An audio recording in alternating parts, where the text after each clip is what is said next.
Hello, weary traveler. What's wrong? Can you not sleep? That's alright. Sometimes when we're far away from home, it can be difficult to rest. Where are you from? My cousin lives in Rorikstead. It's a lovely hamlet. You miss it. You're a long way from home. I'll tell you what. I have some time. Would you like me to read you a story? Have you ever heard the tale of Barenziah? Really? Well, I think you better settle in. It's quite the tale. I was just reading it.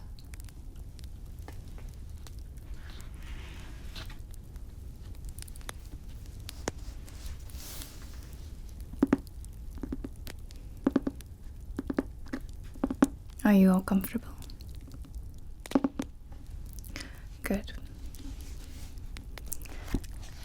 Get warm by the fire and let me read. Hope you get a little sleepy.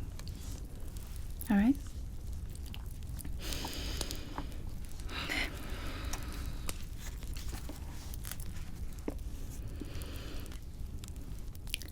500 years ago, in Mournhold, a city of gems, there lived a blind widow and her only child, a tall, strapping young man.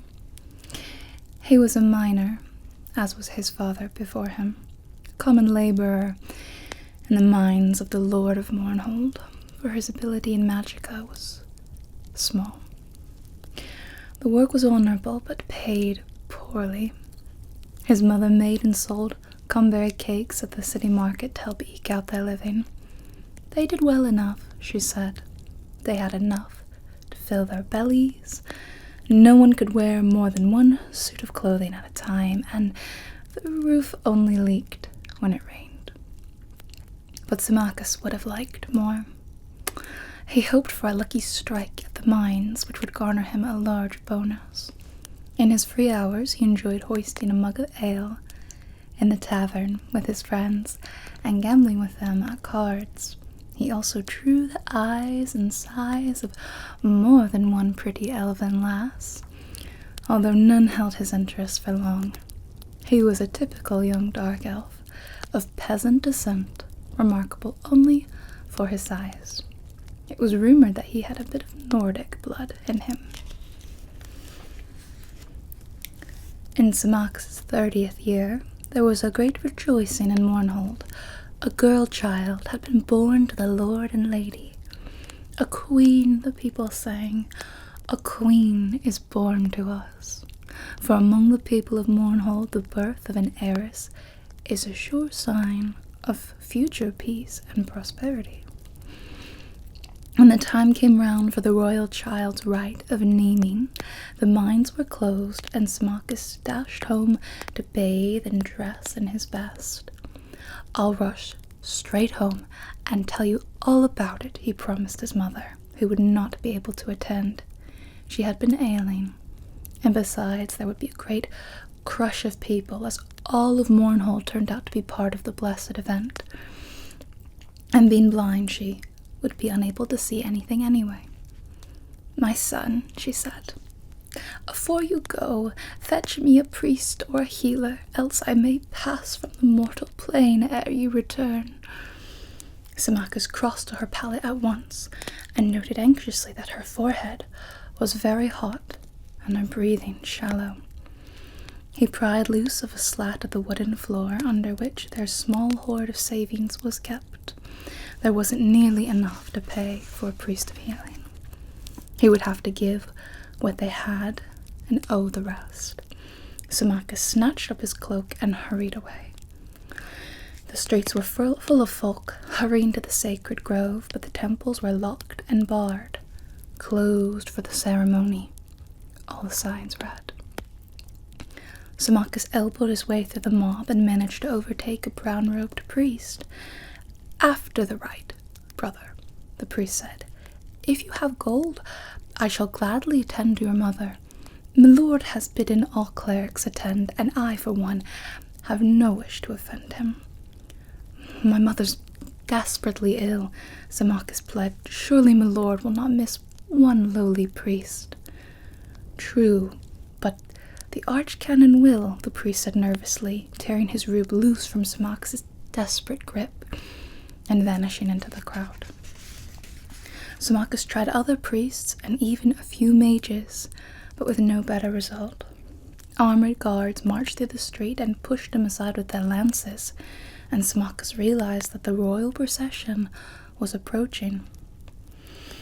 As the carriage bearing the city's rulers drew abreast, Symmachus rushed out from the crowd and shouted, "My lord!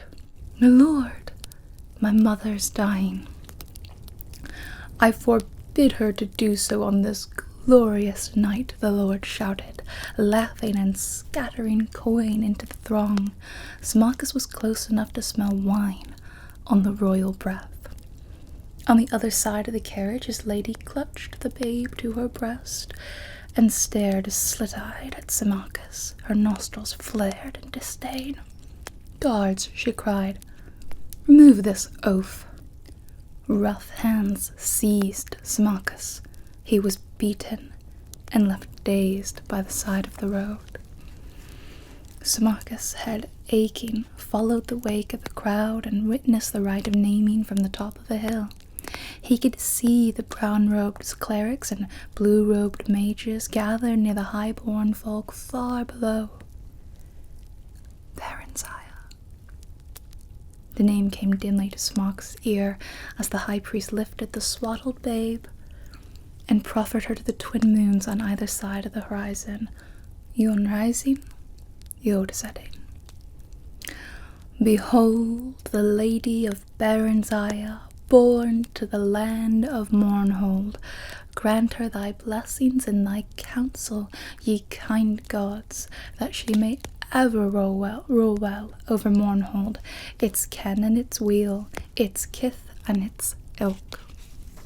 Bless her, the people intoned, along with our lord and lady, hands upraised. Only Symmachus stood silent, head bowed, knowing in his heart that his dear mother was gone, and in silence he swore a mighty oath that he should be his lord's bane, and in vengeance for his mother's needless death, the child Barenziah he should have for his own bride, and that his mother's grandchildren should be born to rule over Mournhold. After the ceremony, he watched impassively as the royal procession returned to the palace. He saw the priest to whom he'd first spoken. The man came gladly enough now in return for the gold Symmachus had, and a promise of more afterward. They found his mother dead. The priest sighed and tucked the pouch of gold coins away. "I'm sorry, brother. It's all right. You can forget the rest of the gold. There's aught I can do here." "Likely give me back my money," Symmachus snarled. "You've done naught to earn it." He lifted his right arm threateningly. The priest backed away, about to utter a curse, but Symmachus struck him across the face before more than 3 words had left his mouth. He went down heavily, striking his head sharply on one of the stones that formed the fire pit, and he died instantly. Symmachus snatched up the gold and fled the city. As he ran, he muttered one word over and over and over like a sorcerer's chant. "Barenziah," he said. "Barenziah. Barenziah." Barenziah stood on one of the balconies of the palace, staring down into the courtyard where soldiers milled, dazzling in their armor. Presently they formed into ordered ranks and cheered as her parents, the lord and the lady, emerged from the palace, clad from head to toe in ebony armor, long purple-dyed fur cloaks flowing behind. Splendidly caparisoned, shining black horses were brought for them, and they mounted and rode to the courtyard gates and turned to salute her. "Barenziah," they cried. "Barenziah, our beloved, farewell." The little girl blinked back tears and waved one hand bravely, her favorite stuffed animal, a grey wolf cub she called Woofin, clutched to her breast with the other.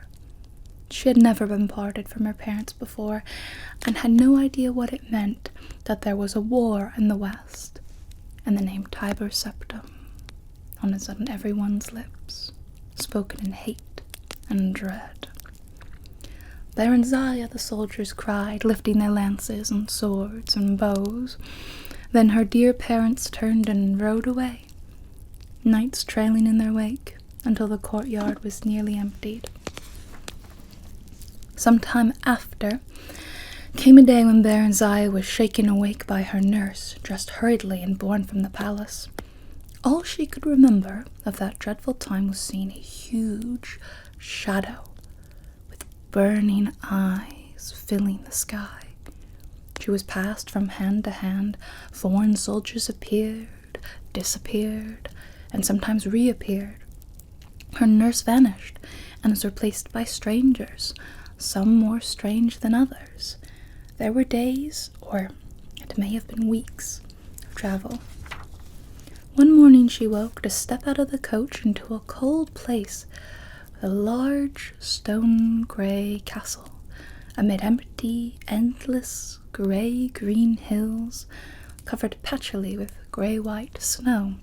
She clutched Woofin to her breast in both hands and stood blinking and shivering in the grey dawn, feeling very small and very dark in all this endless space, this endless grey-white space. She and Hannah, a brown-skinned, black-haired maid who had been travelling with her for several days, went inside the keep.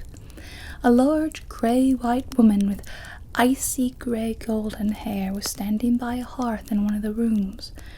She stared at Barenziah with dreadful bright blue eyes. "She's very black, isn't she?" the woman remarked to Hannah. "I've never seen a dark elf before." "I don't know much about them myself, my lady," Hannah said, "but this one's got red hair and a temper to match, I can tell you that. Take care, she bites, and worse." "I'll soon train that out of her," the other woman sniffed. "What's that filthy, ugly thing she's got? Oh!" The woman snatched Woofin away and threw him into the blazing hearth. Barenziah shrieked and would have flung herself after him, but was held back despite her attempts to bite and claw at her captors. Poor Woofin was reduced to a tiny heap of charred ash. Barenziah grew like a weed transplanted to a Skyrim garden, a ward of Count Sven and his wife, the Lady Inga. Outwardly, that is, she thrived, but always there was a cold and empty place within. "I've raised her as my own daughter," Lady Inga was wont to sigh as she sat gossiping when neighbouring ladies came to visit. "But she's a dark elf, what can you expect?" Barenziah was not meant to overhear these words. At least she thought she was not. Her hearing was keener than that of her Nordic hosts.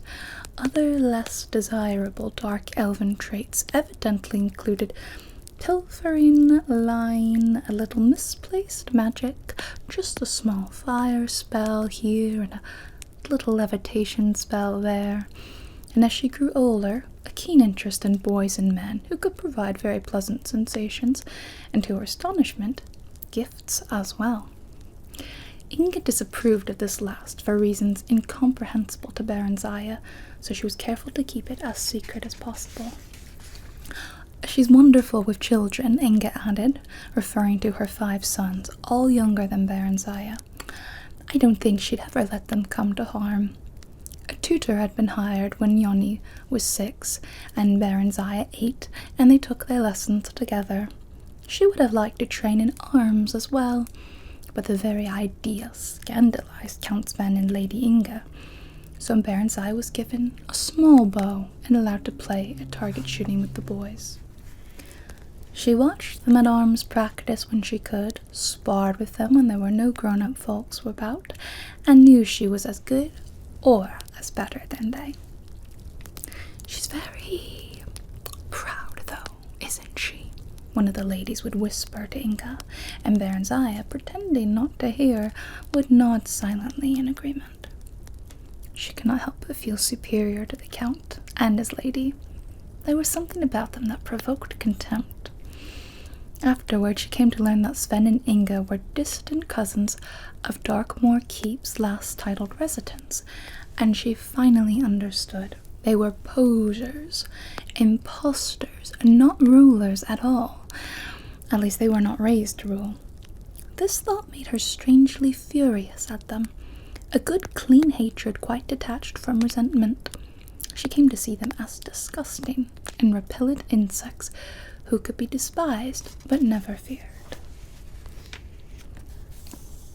Once a month, a courier came from the Emperor, bringing a small bag of gold for Sven and Inga and a large bag of dried mushrooms from Morrowind for Barenziah, her favorite treat.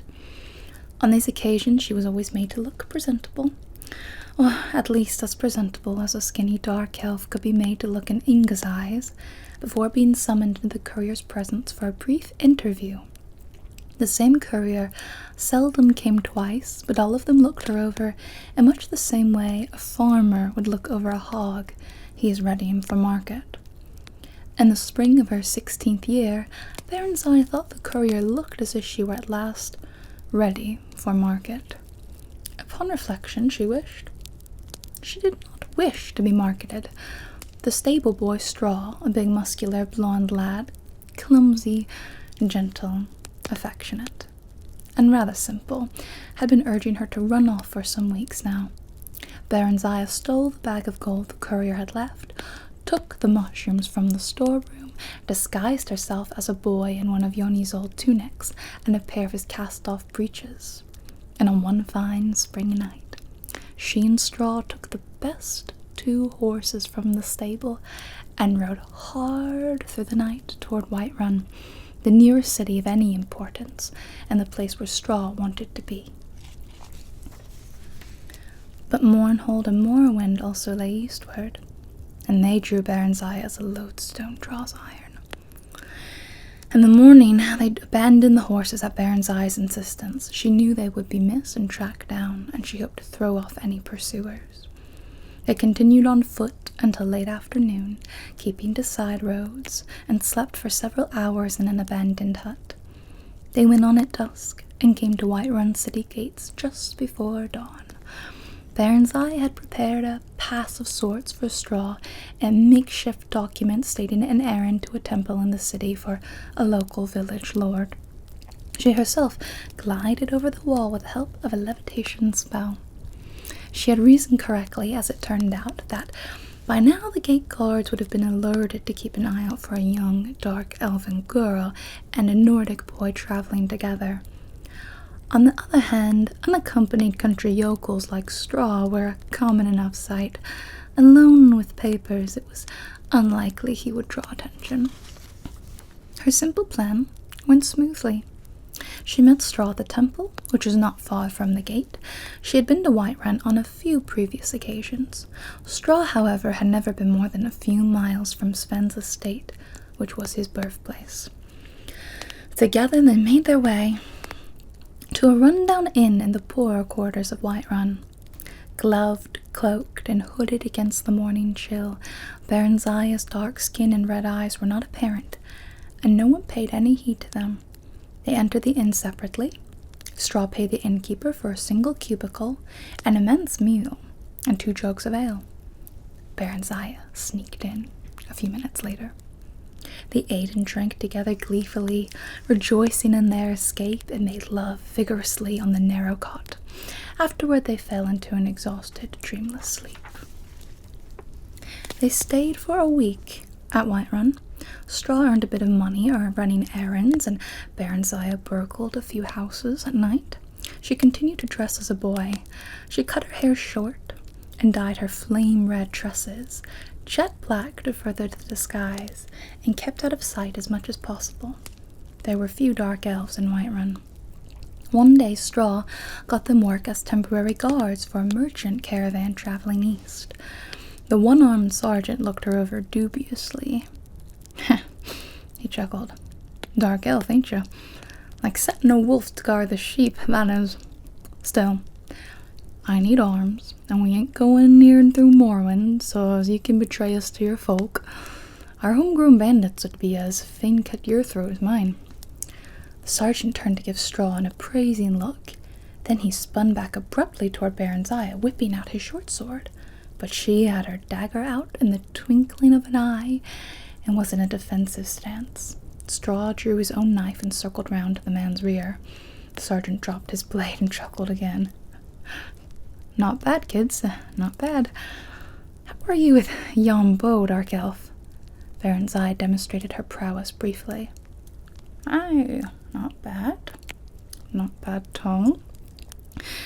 And you'll be keen of eye by night, boy, and of hearing tall times. Trusty Dark Elf makes as good a fighting man as any could ask for. I know. I served under Symmachus himself, for I lost this arm and got invalidated out of the Emperor's army. We could betray them. I know folk would pay well," Straw later said as they bedded down for their last night at the ramshackle lodge. "Or rob them ourselves. They're very rich, these merchants are, Barry." Barenziah laughed. "Whatever we do is so much money, and besides, we need their protection for traveling quite as much as they need ours. Could buy a little farm, you and me, Barry, and settle down all nice-like." "Peasant," Barenziah thought scornfully. Straw was a peasant, and harbored nothing but peasant dreams. But all she said was, "Not here, Straw. We're too close to Darkmoor still. We'll have our other chances farther east." The caravan went only as far east as Sungard. The Emperor Tiber Septim I had done much in the way of building relatively safe and regularly patrolled highways, but the tolls were steep, and this particular caravan kept to the side roads as much as possible to avoid them. This exposed them to the hazards of wayside robbers, both human and orcish, and roving brigand bands of various races, but such were the perils of trade and profit. They had 2 such encounters before reaching Sungard, an ambush which Barenziah's keen ears warned them of, plenty of time for them to circle about and surprise the lurkers, and a night attack by a mixed band of Khajiit, humans, and wood elves. The latter was a skilled band, and even Barenziah did not hear them sneaking up in time to give much warning. This time the fighting was fierce. The attackers were driven off, but 2 of the caravan's other guards were slain, and Straw got a nasty cut on his thigh before he and Barenziah managed to gash his Khajiit assailant's throat. Barenziah rather enjoyed her life. The garrulous sergeant had taken a liking to her, and she spent most of her evenings sitting around the campfire listening to his tales of campaigning in Morrowind with Tiber Septim and General Symmachus. This Symmachus had been made general after Mournhold fell, the sergeant said. "He's a fine soldier boy, Symmachus is. But there was more in soldiery involved in that Morrowind business, if you take my meaning. But, well, you know all about that, I expect." No, I can't remember," Barenziah said, trying to sound nonchalant. "I've lived most of my life in Skyrim. My mother married a Skyrim man. They're both dead, though. Tell me, what happened to the Lord and Lady of Mournhold?" Sergeant shrugged. "I ain't never heard. Dead, I expect. There was a lot of fighting before the armistice got signed. It's pretty quiet now. Maybe too quiet. Like a calm before a storm. Say, boy, you going back there?" "Maybe," Barenziah said. The truth was that she was drawn irresistibly to Morrowind and Mournhold, like a moth to a burning house. Straw sensed it and was unhappy about it. He was unhappy anyway, since they could not bed together. She was supposed to be a boy. Barenziah rather missed it too, but not as much as Straw did, seemingly. The sergeant wanted them to sign on the return trip, but gave them a bonus nonetheless when they turned the offer down, and parchments of recommendation. Straw wanted to settle down permanently near Sungard, but Barenziah insisted on continuing their travels east. "I'm the Queen of Mournhold by rights," she said, unsure whether it was true, or was it just a daydream she had made up as a lost, bewildered child. "I want to go home. I need to go home." That at least was true. After a few weeks, they managed to get places in another caravan heading east. By early winter, they were at Riften, and nearing the Moorwind border. But the weather had grown quite severe as the days passed, and they were told no merchant caravans would be setting forth till mid-spring. Barenziah stood on top of the city walls and stared across the deep gorge that separated Riften from the snow-clad mountain wall, guarding Moorwind beyond. "Barry," Straw said gently, "Mournhold's a long way off yet, nearly as far as we've come, and the lands between are wild, full of wolves and bandits and orcs and still worse creatures. We'll have to wait for spring." "There's Silgrad Tower," Barry said, referring to the dark elven township that had grown up around an ancient minaret guarding the border between Skyrim and Moorwind. "The bridge guards won't let me cross, Barry. They're crack Imperial troops. They can't be bribed. If you go alone. I won't try and stop you. Though what will you do? Silgrad Tower's full of Imperial soldiers. Will you become a washing woman for them? Or a camp follower?" "No," Barenziah said, slowly, thoughtfully. Actually, the idea was not entirely unappealing. She was sure she could earn a modest living by sleeping with the soldiers. She'd had a few adventures of that sort as they crossed Skyrim when she dressed as a woman and slipped away from Straw. She'd only been looking for a bit of variety. Straw was sweet, but dull. She'd been startled, but extremely pleased when the men she picked up offered her money afterward. Straw had been unhappy about it, though, and would shout for a while, then sulk for days afterward if he caught her at it. He was quite jealous. He'd even threatened to leave her. Not that he ever did, or could. But the Imperial Guards were a tough and brutal lot by all accounts, and Barenziah had heard some very ugly stories during their treks. The ugliest of them by far had come from the lips of ex-army veterans around the caravan campfire, and were proudly recounted. They had been trying to shock her and Straw, she realized, but she also comprehended that there was some truth behind the wild tales. Straw hated that kind of dirty talk, and hated it more that she had to hear it. But there was a part of him that was fascinated nevertheless. Barenziah sensed this, and had encouraged Straw to seek out other women, but he said he didn't want anyone else but her. She told him candidly she didn't feel that way about him, but she did like him better than anyone else. "Then why do you go with other men?" Straw asked on one occasion. "I don't know." Straw sighed. "They say dark elven women are like that." Barenziah smiled and shrugged. "I don't know. Or no. Maybe I do. Yes, I do know." She turned and kissed him affectionately. "I guess that's all the explanation there is." Are you still awake? Oh no, that's not nearly the end of the story, of course. Now I believe there are five entries in the tale of the real Barenziah. Oh well, of course I have them all, yes. Are you really not tired yet? Alright. Well, before I read the next one, what do you think so far? What do you think of Barenziah? And what do you think Smox has been getting up to? We heard a little bit. And you truly have never heard this story before? I thought everyone had heard of Barenziah.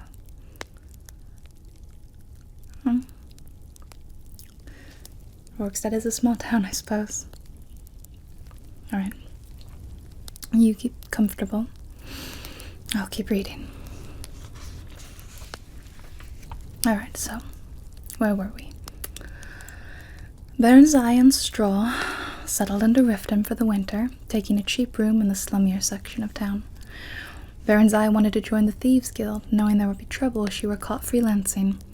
One day in a barroom, she caught the eye of a known member of the guild, a bold young Khajiit named Theris. She offered to bet him if he would sponsor her membership. He looked her over, grinning, and agreed, but said she'd still have to pass an initiation. What sort of initiation? Ah, Theris said. Pay up first, sweetness. And then, well, the Order of the Temple censored the rest of it. It's a lot of just scratched out parts. You won't find a copy that includes it. Straw was going to kill her, and maybe Theris too. What in Tamriel had possessed her to do such a thing? She cast an apprehensive look around the room, but the other patrons had lost interest and gone back to their own business. She did not recognize any of them. This wasn't the inn where she and Straw were staying. With luck, it'd be a while, or never, before Straw found out. Theris was by far the most exciting and attractive man she had yet met. He had only told her about the skills she needed to become a member of the Thieves' Guild, but also trained her in them himself, or else introduced her to people who could. Among these was a woman who knew something about magic. Katisha was a plump and matronly Nord. She was married to a smith, had 2 teenage children, and was perfectly ordinary and respectable, except that she was very fond of cats, and by logical inference, their humanoid counterparts, the Khajiit, had a talent for certain kinds of magic, and cultivated rather odd friends. She taught Barenziah an invisibility spell, and schooled her in other forms of stealth and disguise. Katisha mingled magical and non-magical talents freely, using them to enhance the other. She was not a member of the Thieves' Guild, but was fond of Theris in a motherly sort of way. Barenziah warmed to her, as she never had toward any woman, and over the next few weeks she told Katisha all about herself. She brought Straw there sometimes, too. Straw approved of Katisha, but not of Theris. Theris found Straw interesting and suggested to Barenziah that they arrange what he called a threesome. Absolutely not, Barenziah said firmly, grateful that Theris had broached the subject in private for once.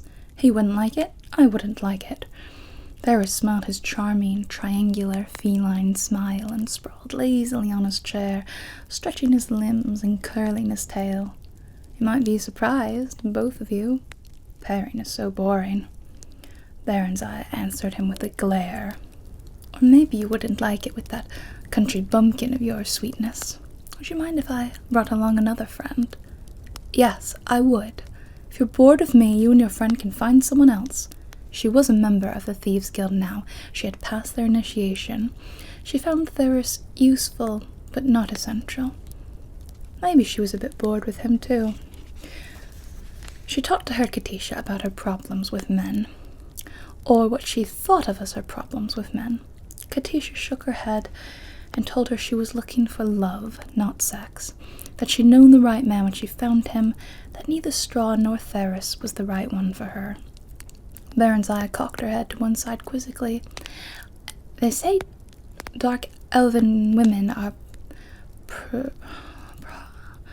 something. Prostitute, she said, although she was dubious.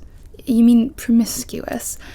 Although some do become prostitutes, I suppose, Katisha said as an afterthought. Elves are promiscuous when they're young, but you'll outgrow it. Perhaps you're beginning to already, she added hopefully.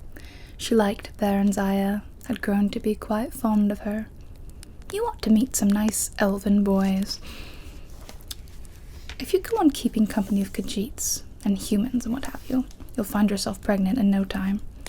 Barenziah smiled involuntarily at the thought. I like that, I think. But it would be inconvenient, wouldn't it? Babies are a lot of trouble, and I don't even have my own house yet. How old are you, Barry? 17? Well, you've a year or two yet before you're fertile, unless you're very unlucky. Elves don't have children readily with other elves after that even, so you'll be alright if you stick with them. Barenziah remembered something else. Straw wants to buy a farm and marry me. Is that what you want? No. Not yet. Maybe someday? Yes, someday. But not if I can't be queen. And not just any queen. The queen of Mournhold, she said determinedly, almost stubbornly, as if to drown out any doubt. Katisha chose to ignore this last comment. She was amused at the girl's hyperactive imagination, took it as a sign of a well-functioning mind.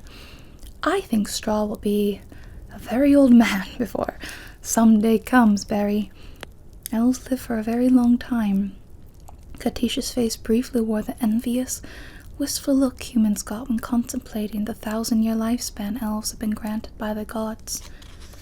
True. Few ever actually lived that long as disease and violence took their respective tolls. But they could, and one or two of them actually did. I like old men too, Barry said. Katisha laughed. Barenziah fidgeted impatiently while Ferris sorted through the papers on the desk. He was being meticulous and methodical, carefully replacing everything just as he'd found it. They'd broken into a nobleman's household, leaving Straw to hover outside as lookout. Ferris had said it was a simple job, but very hush-hush. He hadn't even wanted to bring any other guild members along. He said he knew he could trust Barry and Straw, but no one else. Tell me what you're looking for, and I'll find it, Barry whispered urgently. Ferris's night sight wasn't as good as hers, and he didn't want her to magic up even a small orb of light. She had never been in such a luxurious place. Not even the Darkmoor castle of Count Sven and Lady Inga, where she had spent her childhood, compared to it. She'd gazed around and wondered as they made their way through the ornately decorated and hugely echoing downstairs rooms. But Ferris didn't seem interested in anything but the desk and the small book-lined study on the upper floor. St, he hissed angrily. Someone's coming, Barry said a moment before the door opened, and the two dark figures stepped into the room. Ferris gave her a violent shove toward them and sprang to the window. Barenziah's muscles went rigid. She couldn't move or even speak. She watched helplessly as one of the figures, the smaller one, leaped after Ferris. There were two quick, silent stabs of blue light, and Ferris folded over into a still heap. Outside the study, the house had come alive with hastening footsteps and voices crawling out in alarm and the clank of armor hurriedly put on. The bigger man, a dark elf by the look of him, half lifted, half dragged Ferris to the foot door and thrust him into the waiting arms of another elf. A jerk of the first elf's head sent his smaller blue-robed companion after them. Then he sauntered over to inspect Barenziah, who was once again able to move, although her head throbbed maddeningly when she tried to. Open your shirt, Barenziah, the elf said. Barenziah gawked at him and clutched it closed. You're a girl, aren't you, Barry? He said softly. You should have stopped dressing as a boy months ago, you know. You're only drawing attention to yourself. And calling yourself Barry. Is your friend Straw too stupid to remember anything else? It's a common elven name, Barenziah defended. The man shook his head sadly. Not among dark elves it isn't, my dear. But you wouldn't know much about dark elves, would you? I regret that, but it couldn't be helped. No matter. I shall try to remedy it. Who are you? Barenziah demanded. So much for fame, the man shrugged, smiling wryly. I'm Symmachus, milady Barenziah. General Symmachus of his awesome and terrible majesty Tiber Septim I's imperial army. And I must say it's a merry chase you've led me on throughout Tamriel. Or this part of it, anyway. Although, I guessed correctly you'd head for Morrowind, eventually. You had a bit of luck. A body was found in Whiterun that was thought to be Straw, so we stopped looking for the pair of you. That was careless of me. Yet I'd not have thought you'd stayed together this long. Where's he? Is he alright? She asked in genuine trepidation. Oh, he's fine. For now. In custody, of course. He turned away. You care for him, then? he said, and then suddenly stared at her with fierce curiosity, out of red eyes that seemed strange to her, except in her own seldom-seen reflection. "He's my friend," Barenziah said. The words came out in a tone that sounded dull and hopeless to her own ears. Symmachus, a general in the Imperial Army, no less, said to have the friendship and ears of Tiber Septim himself. You seem to have several unsuitable friends, if you'll forgive me saying so, milady. Stop calling me that. She was irritated at the general's seeming sarcasm, but he only smiled.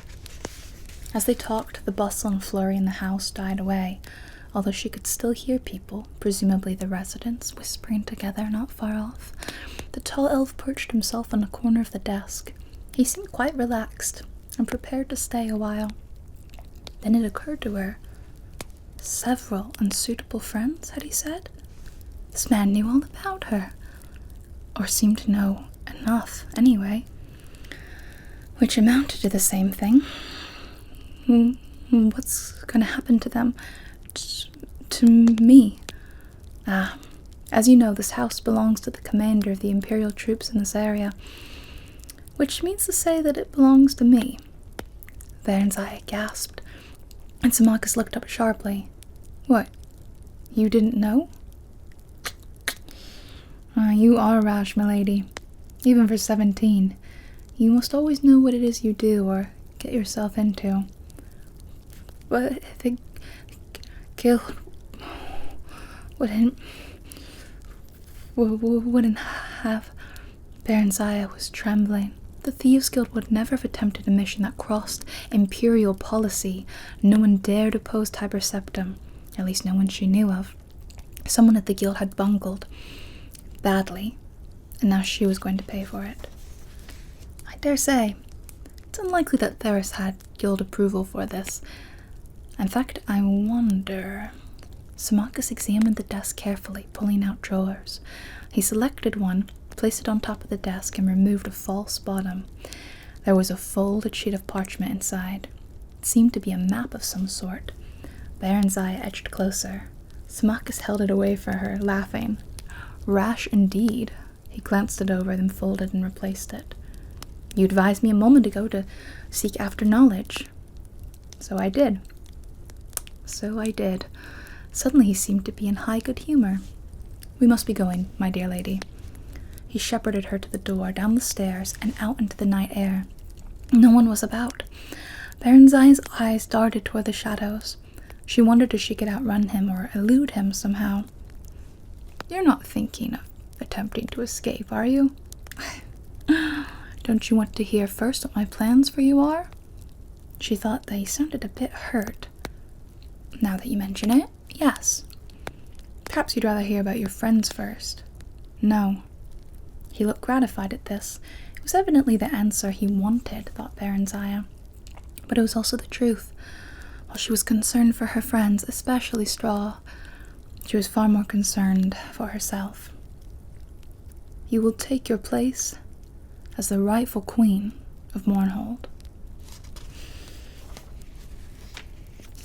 Symmachus explained that this had been his and Tiber Septim's plan for her all along, that Mournhold, which had been under military rule for the dozen or so years since she had been away, was gradually to be returning to civilian government, under the Empire's guidance, of course, but as part of the imperial province of Morrowind. But why was I sent to Darkmoor? Barenziah asked, hardly believing anything she had just been told. For safekeeping, naturally. Why did you run away? Barenziah shrugged. I saw no reason to stay. I should have been told. You would have by now, and I had in fact sent for you to be removed to the Imperial City to spend some time as part of the Emperor's household. But of course, you had, shall we say, absconded by then. As for your destiny, it should be, and should have been, quite obvious to you. Tiber Septim does not keep those he has no use for. And what else could you be that would be of use to him? I know nothing of him. Nor, for that matter, you. Then know this. Tiber Septim rewards friends and foes alike according to their deserts. Barenziah chewed on that for a moment. Straw had deserved well of me, and has never done anyone any harm. He's not a member of the Thieves Guild. He came along to protect me. He earns our keep by running errands, and he... Smuckus waved her impatiently to silence. I know all about Straw, he said, and about Theris. He stared at her intently. So? What would you? She took a deep breath. Straw wants a little farm. If I'm to be rich, then I would like for one to be given to him. Very well. He seemed astonished at this, and then pleased. Done. He shall have it. And Theris? He betrayed me, Barenziah said coldly. Theris should have told her what risks the job entailed. Besides, he pushed her right into their enemy's arms in an attempt to save himself. Not a man to be rewarded. No, not, in fact, a man to be trusted. Yes, and? Well, he should be made to suffer for it, shouldn't he? That seems reasonable. What form should said suffering take? Barenziah balled her hands into fists. She would have liked to beat and claw at the Khajiit herself, but considering the turn events had taken, that didn't seem quite queenly. A whipping. Would 20 stripes be too many, do you think?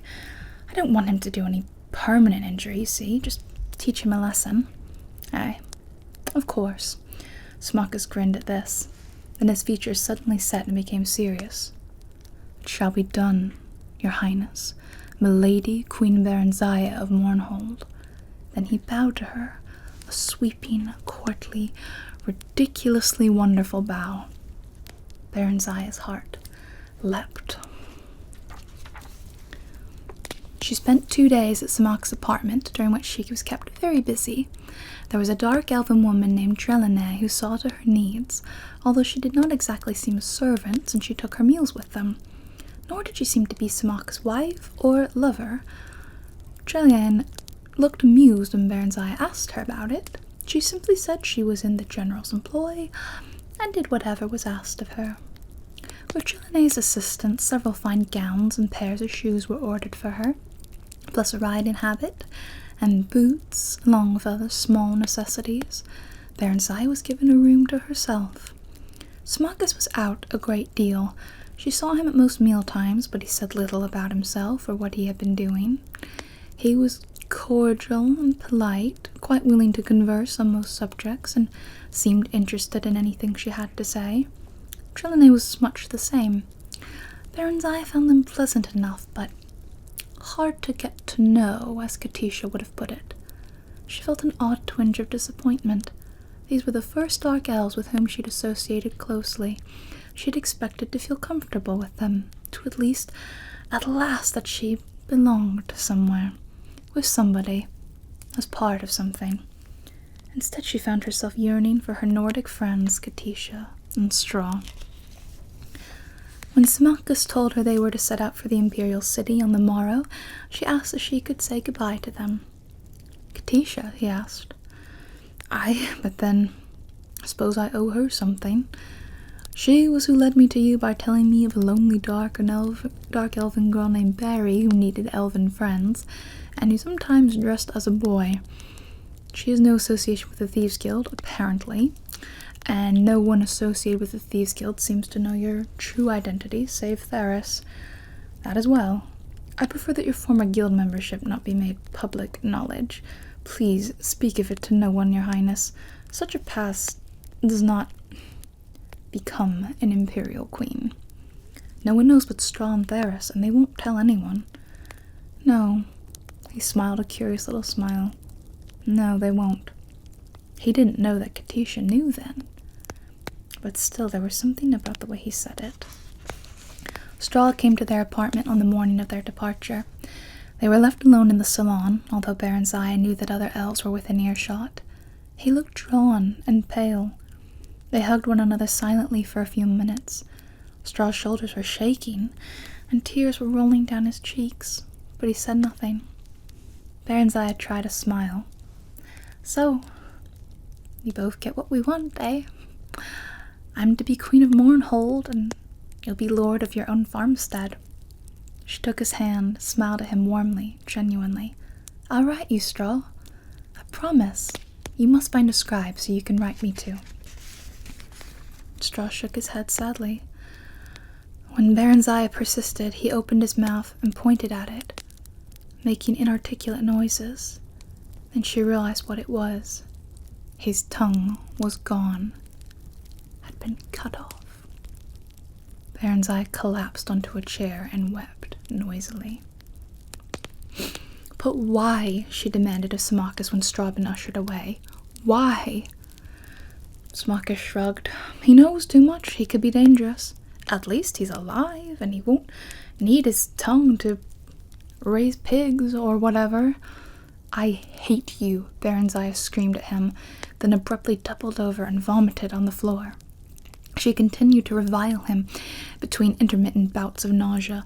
He listened stolidly for some time while Jillian cleaned up after her. Finally, he told her to cease or he would gag her for her journey to the Emperor. They stopped at Katisha's house on their way out of the city. Symmachus and Jillian didn't dismount. All seemed normal, but Barenziah was frightened as she knocked on the door. Katisha answered the knock. Barenziah thanked the gods silently that at least she was all right, but she'd also obviously been weeping. In any case, she embraced Barenziah warmly. Why are you crying? Barenziah asked. For Theris, of course. You haven't heard. Oh dear. Poor Theris. He's dead. Barenziah felt icy fingers creeping round her heart. He was caught stealing from the commandant's house. Poor fellow. That was so foolish of him. Oh, Barry. He was drawn and quartered this very dawn by the commandant's orders. She started to sob. I went. He asked for me. It was terrible. He suffered so before he died. I'll never forget it. I looked for you and Straw, but no one knew where you'd both gone to. She glanced behind Barenziah. That's the commandant, isn't it? Symmachus. Then Katisha did a strange thing. She stopped crying and grinned. You know, the moment I saw him, I thought, this is the one for Barenziah. Katisha took a fold of her apron and wiped it across her eyes. I told him about you, you know? Yes, Barenziah said. I know. She took Katisha's hands in each of hers and looked at her earnestly. Katisha, I love you. I'm going to miss you. But please don't ever tell anyone anything about me. Ever. Swear you won't. Especially not to Symmachus. And look after Straw for me. Promise me that. Katisha promised, puzzled though willing. Barry, it wasn't somehow because of me that Theris was caught, was it? I never said anything about Theris to him. She glanced over at the general. Barenziah assured her that it wasn't. That an informant had told the Imperial Guard of Theris' plans, which was probably a lie, but she could see that Katisha plainly needed some kind of comfort.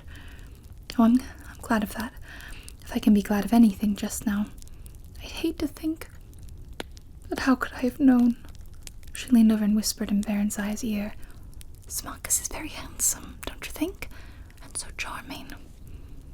I wouldn't know about that, Barenziah said dryly. I haven't really thought about it. There's been other things to think about. She explained hurriedly about being Queen of Mournhold and going to live in the Imperial City for a while. He was looking for me, that's all. On orders from the Emperor. I was the object of a quest, nothing more than some sort of a goal. I don't think he thinks of me as a woman at all. He said I didn't look like a boy, though, she added in the face of Katisha's incredulity. Katisha knew that Barenziah evaluated every male she met in terms of sexual desirability and availability. I suppose it's the shock of finding out that I really am a queen, she added, and Katisha agreed that yes, that's true. That must have been something of a shock, although one there was no likelihood of her experiencing firsthand. She smiled. Barenziah smiled with her. Then they hugged again, tearfully, for the last time. She never saw Katisha again, or Straw. The royal party left Riften by the great southern gate. Once through, Symmachus tapped her shoulder and pointed back at the portals. "I thought you might want to say goodbye to Theris too, your highness," he said. Barenziah stared briefly but steadily at the head impaled on a spike above the gate. The birds had been at it, but the face was still recognizable. "I don't think he'll hear me, although I'm quite sure he'll be pleased to know I'm fine," she said, seeming to sound light. "Let's be on our way, General, shall we?" Symmachus was clearly disappointed by her lack of reaction. "Aye, you heard from your friend Katisha, I suppose?" "You suppose correctly. She attended the execution," Barenziah said casually. "If he didn't know already, he'd find out soon enough, she was sure of that." "Did she know Theris belonged to the guild?" She shrugged. "Everyone knew that. It's only lower-ranking members like me who are supposed to keep their membership secret. The ones higher up are well known." She turned to smile archly at him. "But you must know all that, shouldn't you, General?" she said sweetly. He seemed unaffected by this. "So you told her who you were and whence you came, but not about the guild." "The guild membership was not my secret to tell. The other was. There's a difference. Besides, Katisha's a very honest woman. Had I told her, it would have lessened me in her eyes. She was always after Theris to take up a more honest line of work. I value her good opinion." She afforded him a glacial stare. "Not that it's any concern of yours, but do you know what else she thought? She also thought I'd be happier if I settled down with just one man. One of my own race. One of my own race with all the right qualities. One of my own race with all the right qualities who knows to say all the right things. You, in fact." She grabbed the reins preparatory to assume a brisker pace, but not without sinking one final irresistible barb. "Isn't it odd how wishes could come true sometimes, but not in the way you want them to? Or maybe I should say, not in the way you would ever want them to." His answer took her by surprise, so she quite forgot about cantering off. "Yes, very odd," he replied, and his tone matched his words exactly. Then he excused himself and fell behind. She held her head up high and urged her mount onward, trying to look unimpressed. Now, what was it about his response that bothered her? Not what he said, no, that wasn't it, but something about the way he said it. Something about it made her think that she, Barenziah, was one of his wishes that had come true. Unlikely as this seemed, she gave it due deliberation. He had found her, at last, after months of searching it seemed, under pressure from the Emperor, no doubt. So, his wish had come true. Yes, that must be it. But, in a way, apparently, not altogether to his liking.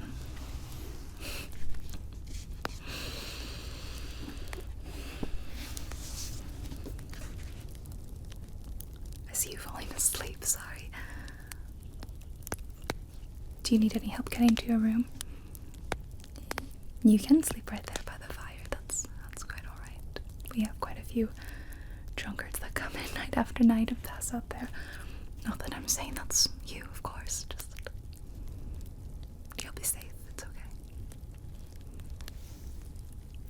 Well, if you ever come back to town or you're here for a few more nights, I'll be here working every night if you want to hear the rest of the story.